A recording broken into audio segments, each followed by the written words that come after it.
Chers concitoyens, chers compatriotes, comme promis, nous revenons encore aujourd'hui vous entretenir d'un thème d'actualité portant sur une valeur fondamentale dans une société, mais malheureusement quasi absente de la nôtre. Il s'agit de la notion d'intérêt général. En effet, la disparition de l'intérêt général de notre pays, qui est cependant une valeur centrale, l'a installé dans un environnement économique, politique et social qui est aujourd'hui marqué par la prolifération de phénomènes comme la corruption, la concussion, l'argent sale, la collusion, le financement illégal qui ont cloué au pilori ces dernières années la classe politique par des allégations de toutes sortes. C'est pour cette raison que l'immense majorité des masses laborieuses sénégalaises, lassées de cette situation à l'origine de toutes les difficultés, se réveillent enfin pour réclamer des hommes nouveaux, des hommes intègres et compétents, patriotes, dont le seul souci est de servir honnêtement, de la façon la plus désintéressée que soit leur peuple, au péril même de leur vie. Le constat est qu'aujourd'hui, les partis politiques traditionnels ayant abandonné l'intérêt général et les Sénégalais, les citoyens sénégalais ne s'y retrouvent plus. Ainsi, notre pays se retrouve présentement dans un profond chaos, entretenu par l'existence d'une profonde crise des valeurs qui favorise la prolifération des dérives en tout genre. Et à cet égard, il n'est presque pas nécessaire de démontrer qu'un pays où les contre-valeurs sont érigées en système ne pourra jamais se développer. Car ce sont les hommes qui sont les acteurs chargés de la création de richesses. Par conséquent, la lutte pour la restauration des valeurs est devenue une diligence incontournable, car l'homme est au début et à la fin de tous les processus. Dès lors, il apparaît clairement que l'urgence est de s'atteler à la réhabilitation de l'homo sénégalensis, car il est évident que sans hommes intègres, mus exclusivement par l'intérêt supérieur de la nation, rien ne pourra se faire. À cet égard, nous, citoyens intègres, nous pensons qu'il faut des hommes nouveaux, c'est-à-dire des Sénégalais porteurs d'une nouvelle vision pour construire le Sénégal. Cependant, force est de constater que cette situation est d'autant plus préoccupante que cette pathologie ne concerne pas seulement les hommes politiques, mais plus largement une bonne partie des Sénégalais. Il s'y ajoute que cette affection très grave constitue une gangrène tellement large et profonde que sa guérison doit être un impératif pour tout Sénégalais. Ainsi, après avoir compris toute l'importance que revêt l'intérêt général et le fait que la plupart des Sénégalais ne mettent plus en avant ce principe, devrais-je dire, le problème qui se pose est de savoir comment restaurer cette valeur. Oui, c'est la lancinante question. Les Sénégalais doivent mettre en avant l'intérêt général plutôt que l'intérêt particulier. Si tout le monde met en avant son intérêt personnel, il est évident que rien ne sera réglé. On assistera seulement à une collision entre intérêts souvent divergents. Alors que dans l'intérêt général se retrouve l'intérêt de tout un chacun, contrairement à l'intérêt particulier dont la satisfaction ne répond qu'à la préoccupation d'une infime minorité. Toutefois, les économistes s'accordent sur le fait que l'intérêt général n'est pas la somme des intérêts particuliers, contrairement à ce que d'autres ont prôné. De ce fait, ils ont pris donc le contre-pied d'Adam Smith, un des pères fondateurs des sciences économiques modernes, qui disait dans son ouvrage intitulé « La richesse des nations » que la recherche des intérêts particuliers aboutit à l'intérêt général. Assertion en effet que la postérité a retenu sous le nom de mécanisme de la main invisible. En effet, cette affirmation ne s'est pas vérifiée dans la réalité. Ça, c'est une certitude. Nous tous, nous l'avons constaté et nous continuons donc à en faire le constat. Et à cet égard, John Maynard Keynes disait « On ne saurait déduire des principes de l'économie politique que l'intérêt personnel dûment éclairé œuvre toujours au service de l'intérêt général. Il n'est même pas vrai que l'intérêt personnel soit généralement éclairé. » Fin de citation. Par conséquent, le fait que beaucoup de Sénégalais mettent en avant en toute chose leur propre intérêt, ou bien parfois leur intérêt présumé, presque toujours au détriment de celui de la majorité, constitue un blocage important dans la marche de notre société. Par ailleurs, c'est cela qui explique également l'existence et la prolifération de pratiques rétrogrades au plan politique qu'on appelle achat des consciences. Sinon, comment expliquer qu'au XXIe siècle, qu'on puisse obtenir le vote des citoyens moyennant de l'argent, en échange même de modiques sommes? Comment oser proposer à quelqu'un de l'argent en échange de sa voix? C'est inacceptable. Mais les politiciens qui s'adonnent à ce genre de pratique n'ont Dieu que pour leurs intérêts immédiats. De la même manière, le phénomène de la transhumance en politique ne s'explique que par la recherche effrénée de l'intérêt égoïste en dehors de toute considération éthique. Pour cette catégorie de personnes, la fin justifiant les moyens, tout le reste est dérisoire à leurs yeux.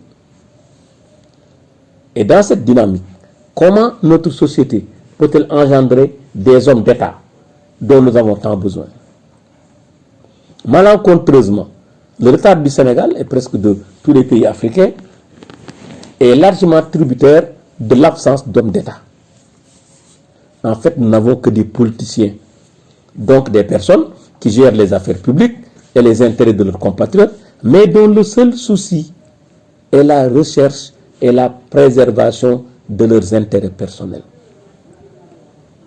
Ils ne prennent jamais de décision dans l'esprit exclusif de sauvegarder les intérêts de leur population, même si cela doit être à l'encontre de leur intérêt particulier. Au contraire, leurs intérêts microéconomiques passent toujours avant et guident exclusivement leur choix. Alors que tous nos actes ne devraient être mus que par l'intérêt général. La question qui suit, et qui est légitime, c'est pourquoi faut-il avoir le sens de l'intérêt général?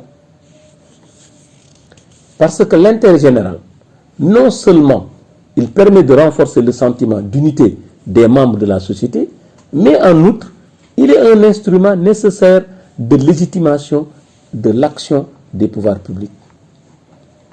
L'intérêt général est défini comme ce qui est pour le bien public. Il a été aussi défini comme la capacité des individus à transcender leur appartenance et leurs intérêts pour exercer la suprême liberté de former ensemble une société politique. Voilà pourquoi notre pays a besoin d'hommes politiques épris de l'intérêt général, capables de prendre des décisions impopulaires au prix même de leur vie. Par ailleurs, dans un autre registre, pour faire échouer le manège des politiciens qui se livrent à l'achat des consciences de leurs concitoyens, nous entendons souvent d'autres politiciens dire à l'endroit de ces citoyens à qui on propose de l'argent lors des élections qu'ils peuvent prendre l'argent proposé et une fois dans l'isoloir, voter en fonction de leurs convictions. Nos citoyens intègres, nous pensons qu'il s'agit d'un manque de respect à l'endroit de ces personnes. Et cela dénote également un manque de principe notoire de la part de ces responsables politiques. De même, nous ne comprenons pas que des hommes responsables puissent encourager des pratiques répréhensibles et immorales de la part des corrupteurs et des corrompus.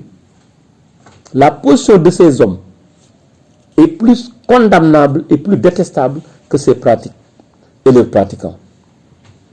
De plus, ce qu'ils ignorent peut-être, c'est que le plus souvent, quand des citoyens prennent l'argent contre leur vote, une fois dans l'isoloir, ils seront fidèles à leur bailleur.